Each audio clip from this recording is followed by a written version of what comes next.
ഇപ്പോൾ പി ഗീത സാമൂഹ്യ പ്രവർത്തക ടെലിഫോൺ ലൈനിലുണ്ട്. ശ്രീമതി ഗീത, ഇതിപ്പോൾ ഒരു ഭാഗത്ത് നമ്മൾ ഈ പറയുന്നത് പോലെ ഇതിനെയൊക്കെ അർഹിക്കുന്ന അവജ്ഞയോടെ തള്ളിക്കളയാം. പക്ഷേ അത് മാത്രം മതിയോ? നമുക്കൊരു ഭരണ സംവിധാനമുണ്ട്, ഭരണകൂടം ഉണ്ട്, നമുക്കൊരു നിയമവ്യവസ്ഥയുണ്ട്, പോലീസ് സംവിധാനമുണ്ട്.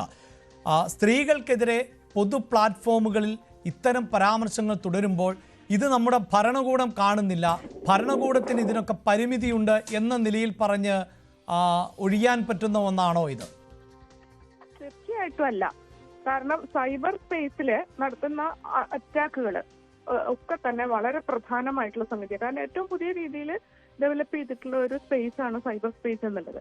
ആ സ്പേസിൽ അതിന്റെ ഒരു സുരക്ഷിതത്വത്തിന്റെ ഉള്ളിൽ ഇരുന്നുകൊണ്ട് സ്ത്രീകളെ അറ്റാക്ക് ചെയ്യുന്നു എന്നുള്ളത് കാരണം ഇത് എല്ലാവരും കാണുന്നുണ്ടല്ലോ.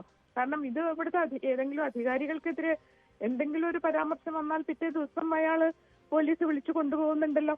അപ്പോ സ്ത്രീകൾക്കെതിരെ സ്ത്രീ സുരക്ഷ എന്നുള്ള ഒരു വാഗ്ദാനം നൽകി ഭരണത്തിലേറിയിട്ടുള്ള ഒരു സർക്കാർ സ്ത്രീകൾക്കെതിരെ നടത്തുന്ന ഇത്തരത്തിലുള്ള സൈബർ പരാമർശങ്ങൾക്കെതിരെ സ്വമേധയാ കേസെടുക്കാൻ പോലീസിനെ നിർബന്ധിക്കേണ്ടതാണ്.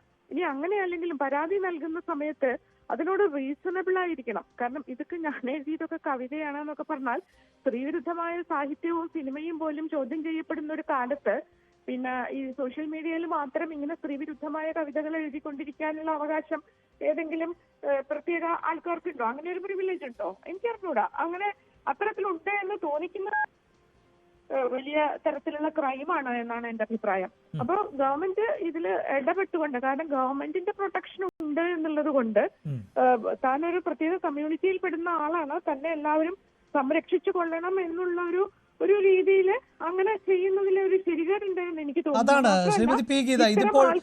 ഇതിപ്പോൾ രഹസ്യമായൊന്നും വെക്കേണ്ട ഒന്നുമല്ല. വിനായകനെ സംബന്ധിച്ചിടത്തോളം വിനായകനെ ആഘോഷിച്ചത് പ്രധാനമായും ഇടത് ഹാൻഡിലുകൾ ആണ്, ലെഫ്റ്റ് ചിന്താഗതികൾ ഉള്ള ആളുകളാണ്. നമുക്കറിയാമല്ലോ, ഈ ഇടത് ചിന്താഗതിയുള്ള ആളുകളൊക്കെ മറ്റു ചിലരൊക്കെ ചെറിയ പ്രയോഗങ്ങൾ നടത്തിയാൽ പോലും വലിയ ആയുധങ്ങളുമായി രംഗത്ത് വരാറുണ്ട് സൈബർ ഇടത്തിൽ.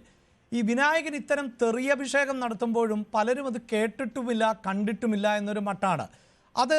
അതിനെ എങ്ങനെയാണ് ന്യായീകരിക്കുക? അപ്പോൾ പിന്നെ ഇവരൊക്കെ എങ്ങനെയാണ് ഇടത് ഹാൻഡിലുകളും ഇടത് ചിന്താഗതിക്കാരുമാകുന്നത് എന്ന് പോലുമല്ലേ സംശയിക്കേണ്ടത്? തീർച്ചയായിട്ടും അങ്ങനെ തന്നെയാണ്. കാരണം എന്താന്ന് വെച്ചാല് ചിലർക്ക് മാത്രം ചില പ്രത്യേക പ്രിവിലേജുകളൊന്നും ഇത്തരം കാര്യങ്ങളിൽ ഇന്ത്യൻ ഭരണഘടന നൽകുന്നില്ല എന്നാണ് ഞാൻ മനസ്സിലാക്കുന്നത്. അപ്പൊ അതുകൊണ്ട് തന്നെ ഇത് തന്റെ ഒരു അവസ്ഥയെ ഒരു പ്രിവിലേജായി എടുത്തുകൊണ്ട് ഇത്തരത്തിൽ ചെയ്തു കഴിഞ്ഞാൽ ഇത് ഈ സപ്പോർട്ടേഴ്സിനും അവരുൾക്കൊള്ളും ഇത്തരം ആൾക്കാർ ബാധ്യതയാവും. ഒരു ദളിത് സ്വത്വബോധത്തെ കുറിച്ച് സംസാരിക്കുമ്പോൾ വസ്തുത്തിൽ ദളിത് സ്വത്വബോധവും സ്ത്രീ സ്വത്വബോധവും കൈകോർത്തുകൊണ്ട് മുന്നോട്ട് പോയിക്കൊണ്ടാണ് സമൂഹത്തെ പുരോഗതിയിലെത്തിക്കുക. ഇത് സ്ത്രീവിരുദ്ധമായ പ്രവർത്തിച്ചു തുടങ്ങിക്കഴിഞ്ഞാൽ ദളിത് സ്വത്വബോധത്തിന് തന്നെ ബാധ്യതയാവും അത്തരം ആൾക്കാർ എന്നുള്ളത് തിരിച്ചറിയേണ്ടതുണ്ട്.